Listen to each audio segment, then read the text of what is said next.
হ্যাঁ দুলাল ভাই, আমি এখন আপনারে আচ্ছা এখন আপনারে একটি সহজ প্রশ্ন করব, আপনি কি উত্তর দিতে পারবেন? বলেন তো, কোরআনে কয়টি আয়াত আছে? পুরো 30 পারা কোরআনে পারবে? 3,366। হ্যাঁ একজনে, আচ্ছা দেখি কারটা সঠিক হয়। হ্যাঁ, যারটা সঠিক হইব তাকে এক এক রিয়ালের একটিয়া দিয়ে বিচি খাওয়ানো হবে। এক রিয়ালের বিচি, দেখি কারটা সঠিক হয়। এক ভাই বলছে, কত ভাই, কত বলছেন? এ না হইলে আচ্ছা, না হইলে সমস্যা নাই তো, আরে না হইলে কিছু নাই, ভয়ের কিছু নাই তো, না হইলে তো নাই। কোরআনে কয়টি আয়াত আছে? কয়টি আয়াত আছে? 29 পারা। দেখি কারটা সঠিক হয়। 29 পারা। আচ্ছা, আরেকজনে কইতে আছে 29 পারা। আসলে 29 পারা না, আপনি জিজ্ঞাসা করছি কয়টি আয়াত। আয়াত আছে, পারা তো 30টাই, 30 পারা। আয়াত কয়টি? তো আর কে পারবেন? 166।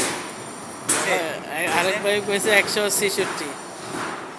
আচ্ছা, দেখা যাবে কার উত্তরটি সঠিক হয়। আর আছে নাকি কেউ? হ্যাঁ রবিউল ভাই জানেন? জানেন ভাই? বিড়ি কয়টা এটা জিগা? ও রবিউল ভাই বলে বিড়ি কয়টি এটা জানে। এক প্যাকেট বিড়ি কত? বিড়িটা এক কয়টা? কোন বিড়ি কত হয় এটা? এক প্যাকেট বিড়ি কত এটা জানে? হ্যাঁ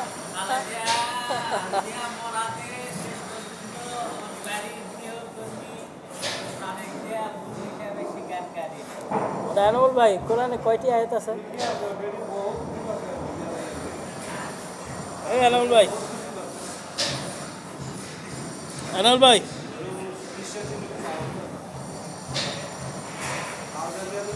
কয়টি আয়াত আছে?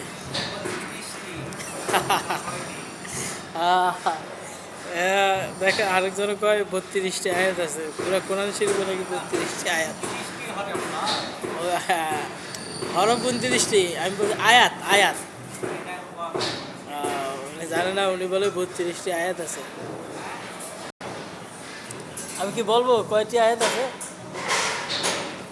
দুলাল ভাই, আমি কি কমু কয়টি আয়াত আছে? হ্যাঁ, অবশ্যই তুমি করবে। আচ্ছা, তাহলে উত্তরটা আমি কয়ে দিই নাকি? কোরআনে, পুরা কোরআন শরীফে আয়াত আছে 6,666টি আয়াত আছে। দুইটাই কইছি। না, আপনি এরকম কর নাই, আপনি উল্টো কইছেন। আপনি কইছেন 66 ঠিক আছে, কিন্তু 3,000 না কত কইছিলেন? 6,666টি আয়াত আছে। 666। আপনারা এটাই সঠিক। না, 6,666 আয়াত। এখন বললে তো হবে না, এখন তো পুরস্কার পাইবেন না। যে সময় বলছো ওই সময় যদি বলতেন একটা পুরস্কার পাইতেন, এখন বলতে আর হবে না।